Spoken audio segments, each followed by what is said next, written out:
It started with a yellow slip on my windshield, sun-bleached, passive-aggressive, and trembling in the breeze like it knew it didn't belong there. Unauthorized vehicle, subject to tow. I blinked, squinting at the cursive, overly formal font, like even the paper itself had an attitude. But there it was. My own car, parked in front of my own home.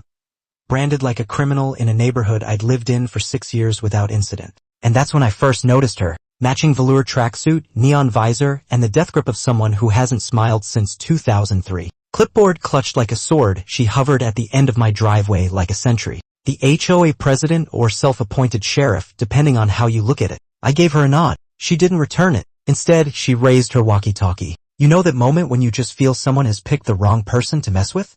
That was her. And this was her moment. She didn't know who I was. Not yet, but she would, because this wasn't just about my car. This was about power, control, and one woman who thought a clip-on badge from the HOA handbook gave her license to act like Judge Judy with a taser. What she didn't realize is sometimes the quiet neighbors have the loudest receipts. And oh, did I have receipts? But let me take you back to how it all started. I just come back from a weekend trip, nothing fancy, just some camping gear, mud-stained boots, and a car that looked like it had seen a few things. I pulled into my driveway Sunday night, headlights sweeping over manicured hedges, and the kind of silence only an HOA community can enforce. The next morning, the yellow slip was waiting. Unauthorized vehicle. Must be moved within 24 hours. No greeting. No warning. Just threat. I shrugged it off at first. Maybe a mistake. Maybe someone knew. But that same evening, my doorbell rang. And there she was. Hi, I'm Karen, president of the HOA, she announced like she was introducing herself at a Senate hearing. We've had complaints.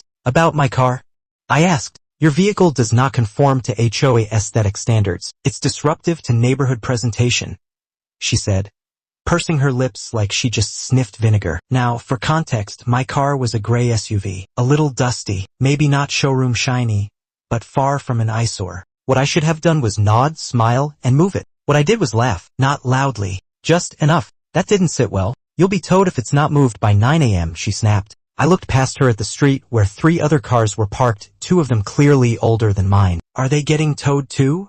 I asked. She didn't answer, just turned and walked off. And that was just the beginning. Over the next week, it escalated like a bad Netflix drama. Day 2, I came outside to find a violation notice duct taped to my garbage bin. Wrong placement. Day 3, a fine. $75. For unauthorized yard decor. It was a garden gnome, for crying out loud. Day 4, a typed letter slipped under my door. Excessive noise complaint. I live alone, with a cat. By day 5, I wasn't even mad, I was impressed. The commitment, the creativity, the spite. And then came the tow truck. 7:42 a.m. I heard it before I saw it. Gears grinding, chains clanking, the unmistakable hiss of hydraulic arms. Karen stood at the curb like a general inspecting her troops. Clipboard in hand, arms crossed, radiating smug. I stepped outside. Calm. Morning, I said. She blinked. We gave you notice. I'm sure you did, I said. I just thought we might want to pause. Too late, she snapped. Vehicle's non-compliant. You can appeal to the board. That's when the tow driver looked up and froze. Wait,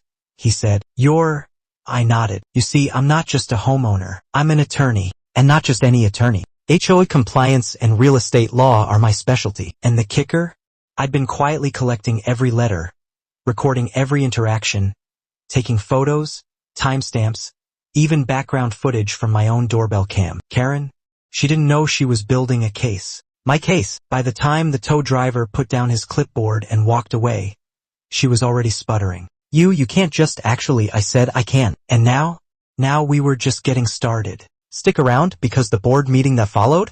Let's just say it's not often you see someone try to revoke their own authority mid-sentence. And yes, there's video. If you're still with me, comment "Justice served" below. And don't forget to like, share, and subscribe if you love watching petty tyrants fall from their imaginary thrones. The next part? It gets even better.